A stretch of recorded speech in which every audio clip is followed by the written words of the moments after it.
Today's August 5th, 2022, and we've been slowly working our way around the house, tidying up these landscape beds, slowly but surely. And today we're going to be working on this one behind us, getting it in order. So here's the landscape bed we're going to be talking about, about 6 feet wide down here, maybe a total of 30 feet long. And it wraps around and actually ties into what used to be a driveway, but it's now graded off and is going to be a landscape bed. And we're not going to really fool with that one today, but we're basically going to be concentrating on this section right here. The area down towards the mailbox from these azaleas down pretty much ready to go. I actually got the Ventrac in here and graded it out before we've transplanted these plants. And then everything from this Tacoma crepe myrtle up is actually going to be graded. I've got a few different Stellidae ores in here that I'm going to pull up, and then I'm going to be able to get my Ventrac power rake in there, and then we'll plant those back. That's no problem at all.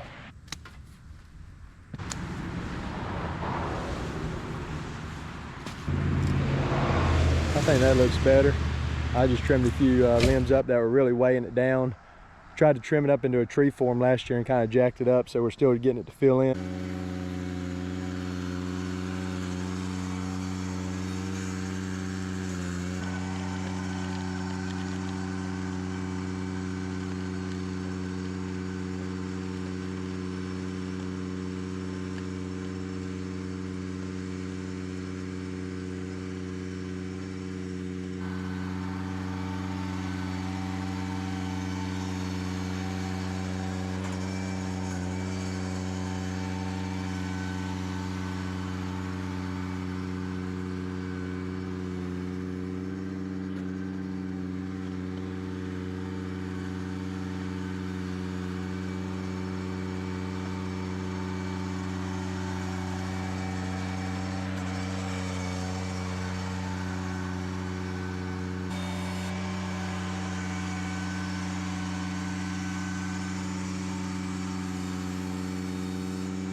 Everybody likes their beds a little bit different, but I personally like my bed to be flat with my turf.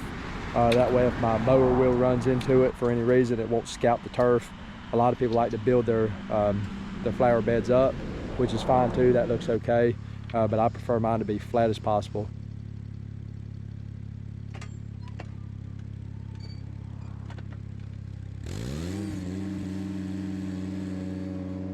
I've got a steel 131R that we'll be using today. It is a combi system, and I've got the bed redefiner tool that I'm going to be using to create the bed edge. This is not a bed edger and is not intended on making an initial edge, but it works really well for these short sections. Might have to make a couple passes over it, but I found that if you set the wheel on the deepest setting, it makes the perfect depth of an edge. One thing about this is if it's really dry, it may take a couple passes. One thing I would recommend is don't do it when the ground is really wet, because it tends to clog up and it doesn't discharge the dirt out of the back end of the unit. It basically just makes a big mud ball in there, and you'll just be constantly cleaning it out. This is going a lot easier than normal, and that's because all this dirt that is in this landscape bed has been backfilled this year, and there hasn't been any traffic on it at all, so it's all still extremely loose. Once I get the initial edge cut, I'll take a look at it and see if I need to adjust anything. If you wanted to use some paint and lay it off, that'd be a pretty good idea to do, but since I've already got a pretty good edge for what I want it to be, I'm just going to go ahead and run this down through there, and then after I get done, I'll just go back and kind of touch up the corners that I don't like.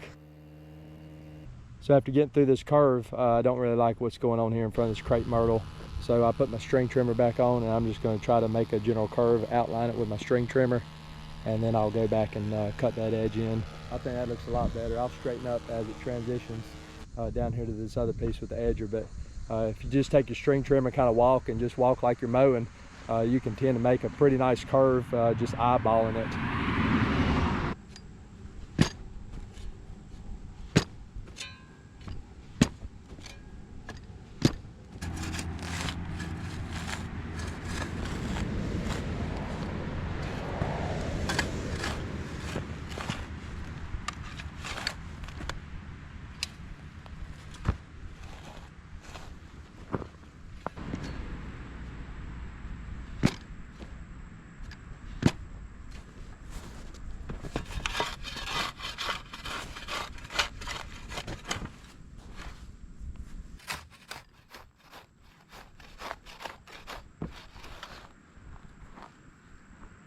All right, now that we got our curve pretty well defined, we're still going to adjust it a little bit with the string trimmer, but we're going to go along these edges with the string trimmer and really fine tune it and crisp the edges up on the grass.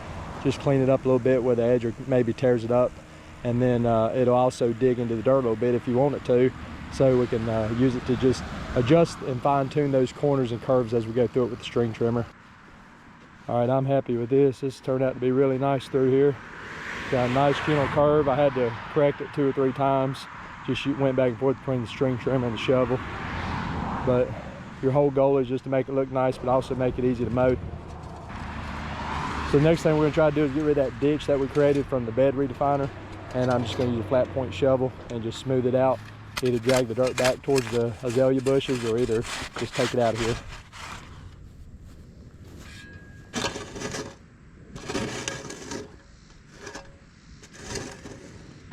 I'll probably rake just a little bit more of that loose debris out of there. You really don't have to, but I'm gonna get it as clean as I possibly can.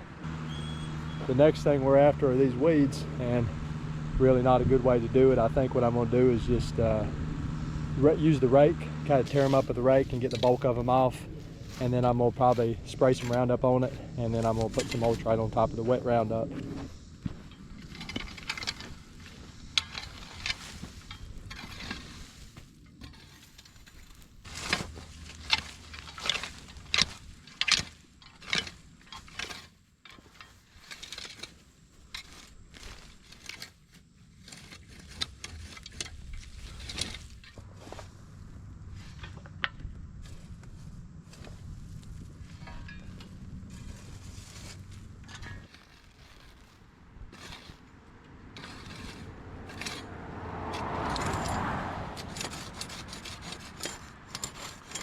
This rake seems to be working pretty well. I'm just dragging it back and forth across the ground and just kind of scratching the ground with it, and it's getting the majority of it up.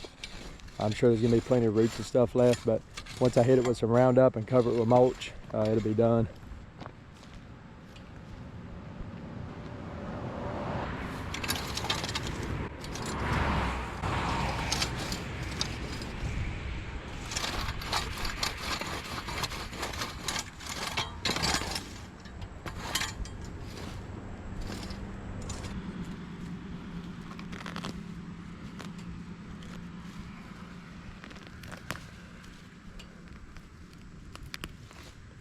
All right, I don't think that could have turned out much better than that. That power rake does an amazing job. All this is smooth and as level as can be. That was done previous to planting those plants with the power rake.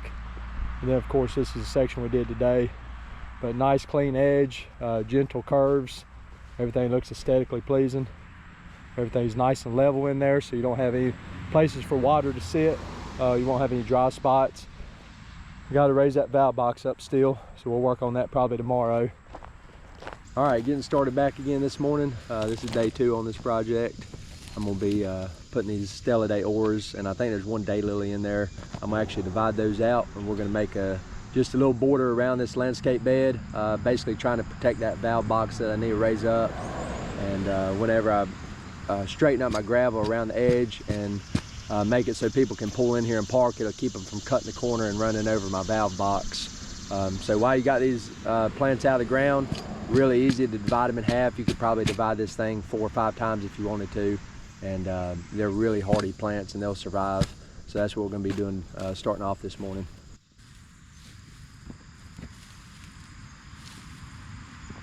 So this is about the general shape I'm going for here.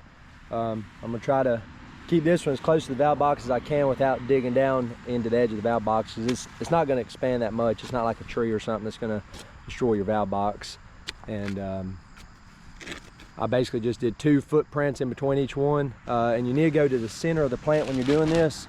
So it's 2 steps between those 2 to the center of the plant, because you got to imagine this plant's going to get about 3 or 4 times that size. So you really got to envision how big this plant's going to get. You can't just go by what it looks like now.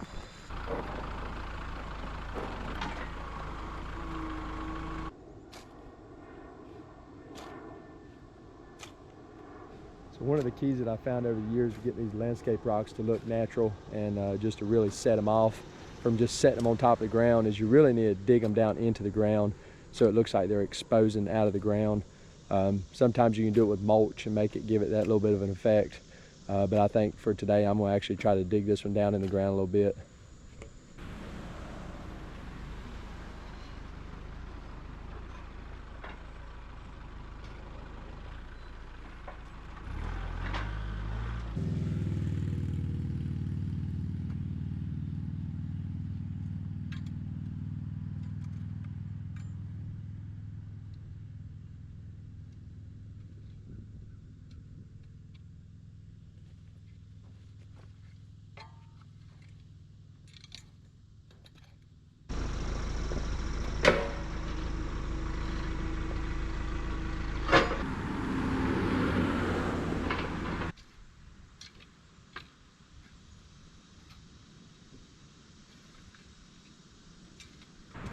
All right, I got my Roundup mixed up, about 3 ounces per gallon. I got surfactant in there as well. One thing to keep in mind, at least what I try to do, once I start spraying Roundup in my landscape beds, I'll walk around all my grass area because you're bound to step in it at some point. So just keep that in mind until this area dries. We'll have to be real careful when we're out here spreading mulch that we don't get over into the grass at all.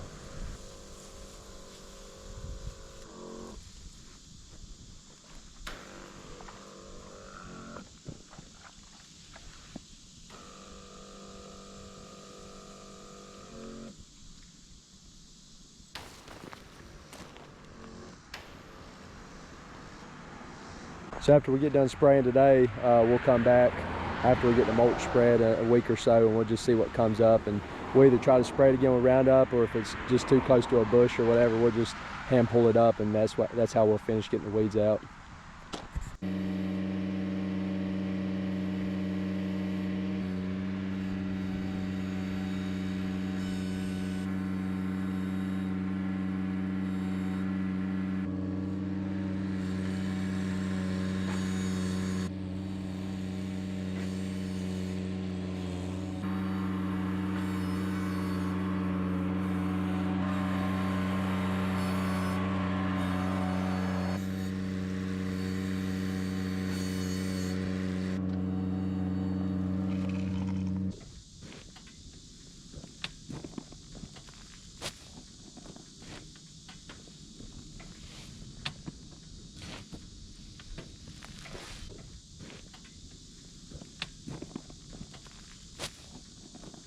This is the Groundskeeper 2 rake that I'm using today. It works wonderfully for spreading mulch.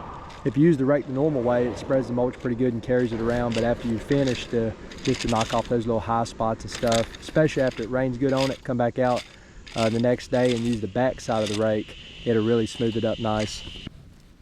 What I'm doing around the base of plants, I just try to lightly mulch up to the base of the trunk. You really don't want to bury the trunk in mulch.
The last thing we really need to do is get these edges straightened up on the gravel. So I'm gonna get the power rake out and we're gonna try to make some gravel. I really need a whole new load of gravel, but we're gonna try to use what we got and straighten up these edges best we can and get rid of this mud, and then that'll give us something to bring our mulch up next to.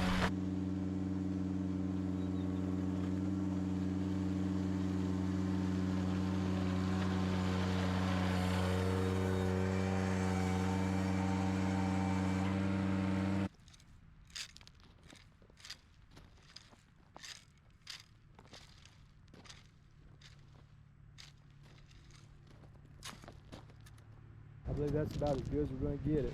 It's just really hard to get it perfectly straight down the edge of a gravel driveway. It'd be different if it was concrete, but I really do just need a load of gravel in here. I'm about down to dirt. Haven't had any since we built the house, really.